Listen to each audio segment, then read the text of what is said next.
ये pre planned murder दिख रहा है, जिसके बारे में शुभेंदु अधिकारी ने कहा रेकी की गई, क्योंकि ये रैंडम हत्या नहीं है, ना आइडेंटिटी, ना टारगेट रैंडम है, ना तरीका रैंडम है। उन्होंने जो बात कही अर्जुन सिंह ने कि अभिषेक बैनर्जी को आप कोई शांत आदमी मत समझें। अभिषेक बैनर्जी को एक पागल आदमी ने थप्पड़ मार दिया था, 7 साल के बाद पीस कर उसे खत्म किया। अब ये भी उनका एक बयान है, क्योंकि अगर ऐसी कोई बात पुलिस इन्वेस्टिगेट करती तो सजा हुई होती है अभिषेक बनर्जी को। लेकिन अब ये मामला जो वो आरोप लगा रहे हैं, उनके राजनीतिक पहलू को हम लोग छोड़ दें, इसके बावजूद एक ये प्री प्लान्ड मर्डर है और इसकी जांच उसी अंदाज में करनी चाहिए है जैसा, हालांकि देखिए अभी टीएमसी खुद ही कह रही है कि इसकी सीबीआई जांच कराइए। हाँ, तो अगर ऐसा है तो फिर तब तो एक नया एवेन्यू खुल जाएगा कि ऐसा फिर कौन सी ताकत आ गई जो मुख्यमंत्री बनने के पहले शुभेंदु अधिकारी के लोगों को टारगेट कर रही है और शुभेंदु अधिकारी को चैलेंज भी कर रही है। और एक इशारा ये भी है कि शुभेंदु अधिकारी ही क्योंकि फ्रंट रनर है सीएम पद की रेस में अमिताभ जी, इसलिए टारगेट पर वो भी हैं। टारगेट पर अगर उनके पीए हैं तो वो भी हैं, लेकिन उनके पीए ही क्यों चंद्रनाथ रथ?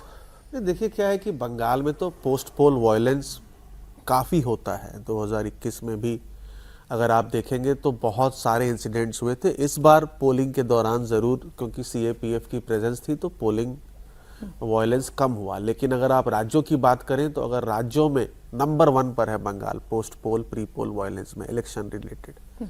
अब बात यह है कि अगर ये तो बहुत ही दुखद घटना है, और आप अब ये समझ लीजिए कि अगर टीएमसी जीत गई होती तो क्या हो रहा होता। ये तो सेंट्रल फोर्सेस की प्रेजेंस है, टीएमसी चुनाव हार गई है, उसके बाद बीजेपी के लोगों पर, या बीजेपी का एक कार्यकर्ता भी शायद कल उसकी भी डेथ हुई है कोलकाता में ही, शायद कोलकाता में ही वो भी है ना।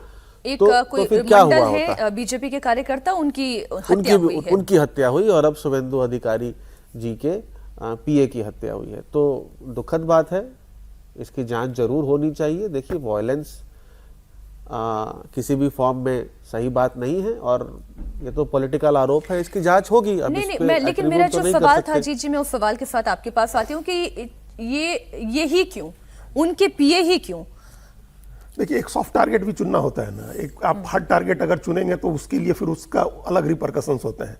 अगर कोई मैसेज देना है, अगर कोई प्लान करके कुछ एक राजनीतिक मैसेज देना है तो एक सॉफ्ट टारगेट चुना जाता है। तो आप देख रहे हैं कि चंद्रनाथ रथ कितने सॉफ्ट टारगेट हैं। एक ड्राइवर और अपने एक सहयोगी के साथ स्कॉर्पियो गाड़ी में रात में 10:30 बजे अपने फ्लैट में रहने जा रहे हैं। इसका मतलब आमतौर पर नेताओं के पीए और निजी सहायक जो होते हैं वो राजनीतिक मामलों से दूर रहते हैं, उनका कोई न दुश्मनी होती है और न किसी वायलेंस में इन्वॉल्व होते हैं, तो एक सॉफ्ट टारगेट होता है। सर, लेकिन जो पश्चिम बंगाल के ही जो जानकार हैं वो ये बता रहे हैं कि चंद्रनाथ रथ केवल एक उनके एसोसिएट नहीं थे, उनके करीबी मित्र थे। एयरफोर्स में उन्होंने काम किया था, वो शॉर्ट टर्म सर्विस में थे। और उसके बाद फिर वो लगातार शुभेंदु अधिकारी से जुड़े रहे। जब शुभेंदु अधिकारी एक दोस्त की तरह भी और जब तृणमूल कांग्रेस में थे शुभेंदु अधिकारी, तब भी चंद्रनाथ राय उनके साथ थे और अभी भी उनके साथ। तो एक आप जब टारगेट करते हैं किसी बड़े नेता को, इससे तो निश्चित रूप से शुभेंदु अधिकारी की भी ताकत घटेगी ना। उनके सबसे क्लोज एसोसिएट को अगर आप मारते हैं, एक चैलेंज करते हैं, तो एक हमको सिर्फ अभी पहला यही लग रहा है जो आपने पूछा ना कि ये क्यों, तो एक सॉफ्ट टारगेट है जिनसे आप बड़ा मैसेज दे सकते हैं। आपको इसमें बहुत कुछ नहीं करना है। आपको पता होगा, लोगों को इनका रूटीन पता होगा कि एक आदमी ऐसा जो अपना अकेले जाते आते हैं, यहाँ रहते हैं, तो रेकी करो, उनको सॉफ्ट टारगेट चुन करके मार डालो, उसे मैसेज भी दे दो।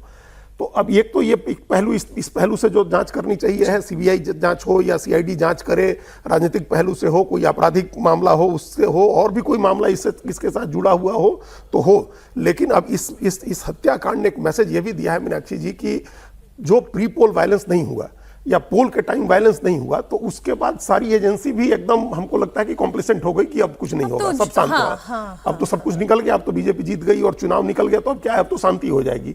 लेकिन फिर इसका मतलब कि सब लोगों ने गलत रीड किया पश्चिम बंगाल को। तमाम सावधानी और सुरक्षा और केंद्रीय बलों की तैनाती के बावजूद भी ये वायलेंस वहां हो सकता है। तो नए सिरे से रीइंफोर्समेंट की जरूरत है केंद्रीय बलों को भी और तमाम एजेंसीज को भी, चुनाव आयोग को।